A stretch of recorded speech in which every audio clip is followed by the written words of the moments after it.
Stop scrolling. Pause right here. Do not let your thumb pass this moment. Someone who loves you, someone connected to the deepest fiber of your soul, is desperate to talk to you right now. And something unexpected just happened in their world, something they did not plan, something that cracked the wall they had built around their heart. Tonight, I am going to walk you through what is happening behind the curtain of their silence, layer by layer, secret by secret, breath by breath, until we reach the moment that changes everything. I need you to stay with me, because the most important revelation is coming in the final minutes. And if you skip ahead, if you let yourself drift, you will miss the one detail that will make everything make sense. Every word in this message is connected to the title. Every phrase is a thread. And the thread only becomes a rope when you hold it to the end. Listen to me carefully, my soul, because the heavens have placed this message in your path for a reason. There is a person, I will not name them, I will not describe their face, because you already know who they are the moment I speak. The moment I say someone who loves you, your heart did something. Your chest tightened, your breath paused, your eyes softened. That reaction was not a coincidence. That reaction was recognition. The universe is using these words as a key, and the door they're about to open is one you have been standing in front of for a long time. Stay with me. Do not skip. The first secret is not the deepest, and I need you awake for the deepest. There is a person in your life or out of your life who has been carrying your name in the quietest chamber of their heart. They are not loud about it. They do not post about it. They do not announce it to friends or family. They keep it in a place so private that even they struggle to look at it directly, because every time they do, every time they allow themselves to feel the full weight of what they feel for you, the rest of their day becomes impossible to navigate. So they push it down, they swallow it. They smile at strangers and answer emails and hold conversations about nothing while this giant, sacred, terrifying thing sits inside them like a second pulse. This is the premise, and I want you to hold it. Someone who loves you is desperate to talk. Not in a month. Not when they feel ready. Not after they finish some long internal negotiation with their pride. Right now, in this very window of time, while you are listening to this message, they are feeling the pull, the urgency, the ache, the unbearable weight of words unspoken. Something unexpected just happened to them. I will tell you what it was in layers because the truth of what happened is more revealing than the event itself. But for now, understand this. The wall cracked. The silence broke. The carefully constructed pretense of moving on, of being fine, of having closed the chapter, it shattered in a single moment, and what is left is a person standing in the rubble, holding a phone, holding your name on their screen, holding their breath. Pause here for a moment. Take a breath, because what I am about to describe is the part most people never get told. You, the one listening, are a person of rare depth. You have been through things. You have walked through rooms full of people and still felt alone. You have given more than you received, and you did it quietly, without keeping score, because that is who you are. You are the friend who listens, the one who stays up late, the one who remembers the small details no one else bothers to remember. You have a strength that does not announce itself, a strength that is felt in your presence, in the way you calm a room, in the way you look at someone, and they feel seen for the first time in months. People have mistaken your kindness for weakness. People have taken your patience for granted. People have leaned on you the way they lean on a wall, not realizing that walls also tire, that walls also wish, in their quietest hours, for someone to lean the other way. You have been in a phase recently of choosing yourself. You have been pulling back from what drains you. You have been saying no with more grace. You have been protecting your peace in ways that feel unfamiliar, almost guilty, almost selfish, but are in fact the most sacred act of self-preservation you have ever committed. And because you have been choosing yourself, the universe is now ready to send you something that matches the version of you that chose yourself. That is not a coincidence. That is design. I am going to tell you something about this person that no one else will tell you. Stay with me. This person, the one desperate to talk, the one whose world cracked open unexpectedly, has been watching you, not in an obvious way, not by liking your posts or commenting under your photos. They have been watching you the way the moon watches the tide, silently from a distance without interfering, but affecting everything. They have seen the way you have changed. They have noticed the way you carry yourself differently. They have read the words you have written, even the ones that were not addressed to them. And they have heard in those words the sound of someone preparing to be okay without them. And that sound, that quiet, dignified, heartbreaking sound of someone learning to breathe on their own, has done something to this person that they cannot undo. They are no longer sure they can afford to wait. The window is closing, the door is moving, and the fear of losing you, the real living, breathing fear that has lived in their chest for months, has finally outweighed the fear of being seen, the fear of being vulnerable, the fear of being told it is too late. Here is the first layer of what happened, and I need you to hear it before the deeper ones. Something happened in the last few days, something small on the surface, enormous underneath. Perhaps they heard a song, perhaps they passed a place, perhaps they woke from a dream so vivid that for a moment, in the space between sleeping and waking, they could not tell which world was real. I will not tell you the exact thing, because the exact thing is less important than the effect it produced. The effect was this: it broke them open.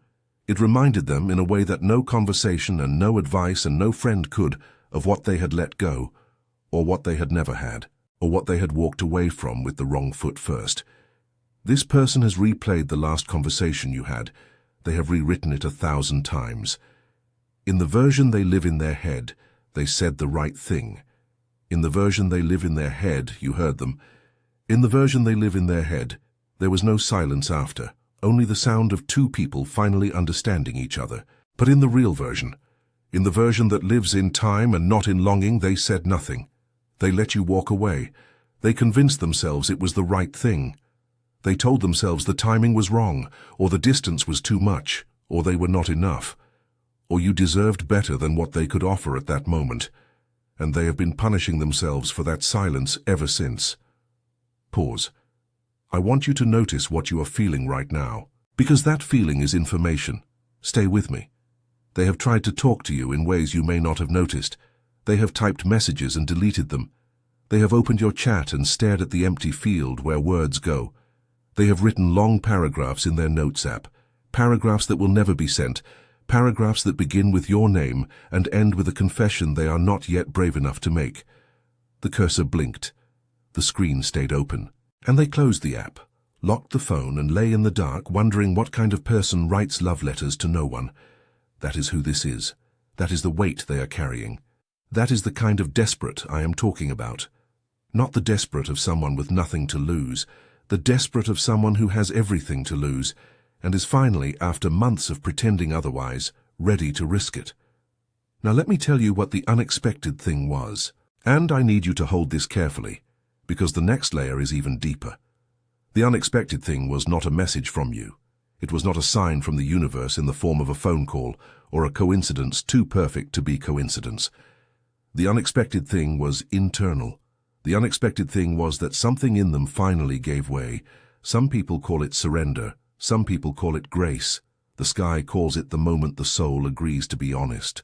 And that moment, for this person, arrived recently, in a way they did not expect and could not have planned. Maybe they were driving. Maybe they were washing dishes. Maybe they were standing in a queue at a store, surrounded by strangers, holding a basket of things that meant nothing. When suddenly, without warning, the thought of you arrived with such force that they had to close their eyes. Maybe they were in a conversation with someone else, smiling, nodding, performing the choreography of normal life, when your face appeared behind their eyes with a clarity that frightened them. Maybe they were falling asleep, that thin, vulnerable space where the walls we build during the day become translucent, and they heard themselves say your name out loud in an empty room to no one. And the sound of their own voice saying your name was so real, so tender, so full of everything they had been refusing to feel that they could not pretend anymore. That is the unexpected thing, not an event, a surrender, the first true surrender, and now the second layer, deeper than the first. Listen carefully. This person, in the last week or so, has been carrying a secret that is not the secret you think. It is not the secret of still loving you. You already sense that. You already know that in the quiet place where knowing lives below knowing. The secret is this. They have been preparing a way back to you, not in their imagination, in reality. They have been saving. They have been planning. They have been quietly, invisibly, without telling anyone, making the kind of arrangements that a person only makes when they have decided that they cannot live another season without trying. They have looked at their life. They have looked at the obstacles. They have weighed the cost. And they have decided that the cost of staying silent is now higher than the cost of reaching out. They have not sent the message yet. They are still rehearsing. But the decision has been made in the part of themselves that does not lie, the part that the sky can see even when the person themselves cannot yet admit it. And when a decision is made in that deep place, the universe begins to rearrange itself around it. That is not poetry. That is physics. That is how reality works when two souls are aligned toward each other. Stay with me. The third layer is where it gets sacred. There is a prayer this person has been whispering. Not the kind of prayer that uses formal words, not the kind that happens in a building or on a schedule, the kind of prayer that happens in the shower, in the car, in the rare moment of stillness before sleep. They have been asking, without quite knowing who they are asking, for one more chance. They have been asking, with the most honest version of themselves, for the courage to show up at your door, or in your inbox, or in your life, in a way that you cannot mistake for anything other than what it is. They have been asking for the words to come out right. They have been asking that when they finally speak, you hear them, not the version of them you remember, not the version that hurt you, or disappointed you, or was not ready. The version that has been forged in the fire of losing you, the version that has been tempered by months of regret, the version that finally understands what they have. That prayer has been heard. I want you to know that. The sky has heard it. The angels have heard it. Whatever force you believe in, the one that knows the count of every tear you have shed in private, has heard it. And because it has been heard, the answer is on its way, not in the form you expect. In the form you need. I'm going to slow down now because the next part is the part that most people miss. If you are still with me, you are exactly where you need to be. There was a conversation this person had, recently, with someone they trust. Maybe a friend, maybe a family member, maybe a mentor, maybe a stranger on a bench who simply asked the right question at the right time. The conversation went something like this. The other person looked at them or listened to them, or waited until the silence was unbearable and said something like, "What are you waiting for?" Or, "How long are you going to pretend?" Or, "Do you realize what you are losing?" Or, "At some point love is not a feeling, it is a decision, and you have not made the decision yet." And something in this person cracked, not broke, cracked. The way light cracks through a window in the morning. The way the first thread of a new season cracks through the ice of the old one. And in that crack, something alive began to move. Something that had been waiting, patient and unnamed, for permission to exist. That conversation was not random.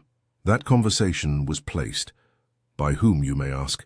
By the same force that placed this message in your path tonight. By the same force that put the title in front of you and made your hand stop scrolling. There are no accidents in what you are about to receive. There is only orchestration. And the orchestration is almost complete. The fourth layer. Stay with me. We are getting close to the part no one tells you. This person has something of yours, not necessarily a physical object, maybe a memory, maybe a phrase you said once that has become a kind of scripture to them, maybe a photo they have looked at more times than they would ever admit, maybe a song that was yours first, that now lives in their playlist under a different name, but that they cannot hear without the room rearranging itself around the shape of you. This thing, whatever it is, has been kept in a private place. Not hidden. Kept. The way you keep something that is more valuable than the space it takes. The way you keep a letter you will never send but cannot throw away. The way you keep a flower pressed between the pages of a book you will never close. They take it out sometimes. They hold it. They let themselves feel the full weight of what it means. And then they put it back, and they continue with their day. And no one knows. That is the kind of love I am describing. Quiet, private, fierce. The kind that does not need an audience. The kind that would be enough in another life, to build a house on. Now I need to tell you about the fear, because the fear is part of the message, and the message would be incomplete without it. This person is terrified, not of rejection. They have rehearsed rejection. They have imagined your silence. They have imagined the polite distance, the careful words, the way you might say you need time, the way you might say things have changed, the way you might say you have moved on, the way you might say what they had was beautiful, but it is not what you need now. They have imagined all of it. They have survived all of it in advance, in the private theater of their own imagination. They are not afraid of your no. They are afraid of their own yes. They are afraid of what they will become if they finally let themselves love you out loud. They are afraid of the way their life will change. They are afraid of the way they will have to face every part of themselves that has been hiding behind the silence. They are afraid that when they finally speak, they will not be eloquent enough or brave enough or whole enough to deserve the answer they hope for. They are afraid that, after all this time, the truth of what they feel will come out clumsy or broken or too late, and that the clumsiness will be the thing you remember, not the love. And that fear, my soul, is the very thing that is about to be overcome, because something has shifted, because the unexpected thing has happened, because the prayer has been heard, because the conversation has cracked them open, because the decision has been made in the deep place, and because, in the last few hours, the universe has begun to clear the path between their mouth and your ear, removing obstacles they cannot see, softening the ground they will have to walk on, preparing the exact moment, the exact setting, the exact silence in which the words will finally arrive. Pause. Breathe. I am about to tell you the part that changes the category of this message from beautiful to undeniable. There is a witness, someone in this person's life who knows.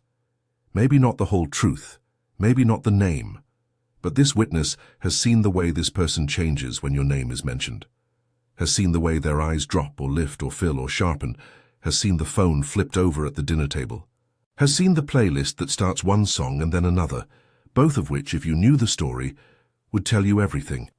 This witness has been watching, the way witnesses do, quietly gathering evidence of a love that the person themselves is only now beginning to admit. This witness is about to become important. I cannot tell you how, I cannot tell you when, but I can tell you that in the days ahead, this witness will play a role in the way the message reaches you. Whether through a sentence dropped at the right time, a question asked in exactly the right tone, a moment of intervention that will rearrange the timeline, the witness has been placed. The witness is ready. And the witness, even now, is preparing. I want to say something to you directly, and I need you to hear it with the part of you that is wise, not the part that is wounded. This message is not asking you to chase anyone. It is not asking you to reopen a door that you closed for good reason. It is not asking you to abandon the peace you have built, the boundaries you have set, the version of yourself that you have worked so hard to become. You are not being summoned to rescue someone. You are not being called to fix what is broken in another. You are being invited to witness something, and witnessing is enough. If this person comes forward, you are allowed to take your time. You are allowed to ask for proof, not promises. You are allowed to require consistency, not just words. You are allowed to let their action over time be the answer, instead of one grand gesture that fades by the next month. Love that is real shows up. Love that is real stays. Love that is real does not need to convince you in a single moment that it has changed. It proves it, day after day, until trust becomes something you can rest in again. You are not less for having been hurt. You are not cold for being careful. You are not cruel for being slow. The right person, if this is the right person, will understand the sacredness of your pace, will honor your boundaries, will not ask you to be who you were before you learned what you now know, will meet you where you are, not where they wish you were. Hold that thought. I am about to give you the seeds, the things to watch for, the small confirmations that the sky is arranging. In the coming days, you may feel a sudden wave of something you cannot name, a quiet pull, a sense that someone is thinking of you at the exact moment you think of them.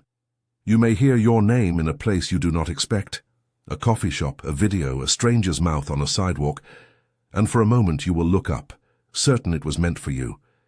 You may have a dream that lingers. A dream where someone stands at a distance and finally walks toward you. A dream where a door opens. A dream where a voice, very close, says the thing that has been waiting to be said.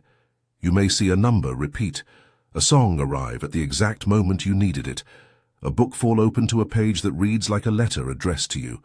You may feel the urge to go somewhere you have not been in a long time, and when you arrive, the air will feel different, heavier, kinder, as if the place itself has been waiting for your return. I'm not asking you to chase these signs. I'm asking you to notice them, to soften enough to receive them, to not be so defended that the universe has to shout to be heard. Some of these seeds will be obvious. Some will be so subtle you will wonder if you imagined them. You did not imagine them. They are real. They are placed. And they are not random. And now, my soul, we arrive at the part I have been building toward. The part the title promised. The part that, until this moment, I have been protecting you from, because you were not yet ready to hear it. The person desperate to talk is closer than you think. Not physically, perhaps, but in the way that matters. In the way the sky measures distance, in the way souls measure proximity. They are closer to action than they have ever been. The unexpected thing that happened was not just a feeling. It was a door, a real one, a door that opened, either in their circumstances or in their courage or in the silence between you. And through that door, they are about to walk. The message they have been composing in the Notes app, the one with the long paragraphs that begin with your name, is almost ready. The rehearsal is almost over. The last edit, the one they keep making, the one that turns the message from a confession into a conversation, is happening tonight, while you listen to me. While the sky holds both of you in the same quiet hour. While the angels lean in the way they lean in when a story is about to turn. But I cannot tell you the exact moment, not because I do not know, because the telling would steal from you the sacredness of the receiving. What I can tell you is this: there is a scene playing out right now in a place you cannot see. This person is sitting somewhere, perhaps in their car, perhaps on the edge of their bed, perhaps at a kitchen table at an hour no one should be awake. Their phone is in their hand. The message is on the screen. The cursor is blinking. Their thumb is hovering. Their heart is loud.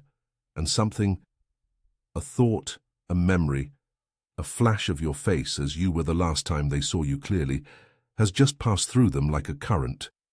And in the next breath, the next second, the next blink of their eyes, they are going to make the choice that changes the rest of the story. Stay with me. Stay with me. Stay with me. Because here is where the loop opens again, and here is where the cliff becomes the edge of a new beginning. A message is about to be sent, a message that has been written, rewritten, deleted, and rewritten again. A message that begins with your name and ends with a truth that has been waiting, like a seed in frozen ground, for the season to turn. The message will be simple, not poetic, not polished. Simple, the way truth is simple, the way the most important sentences are always the shortest. But before I tell you what the message says, I need to tell you one more thing. There is a detail, a single detail. A detail that when you hear it will tell you that this message was not a coincidence, that this night was not a coincidence, that the words I am speaking into your ear right now are not a coincidence. The detail is this. In the moment this person pressed send, in the moment the message left their phone and began its journey through the air, through the networks, through the silence, toward your screen. In that exact moment, they heard something.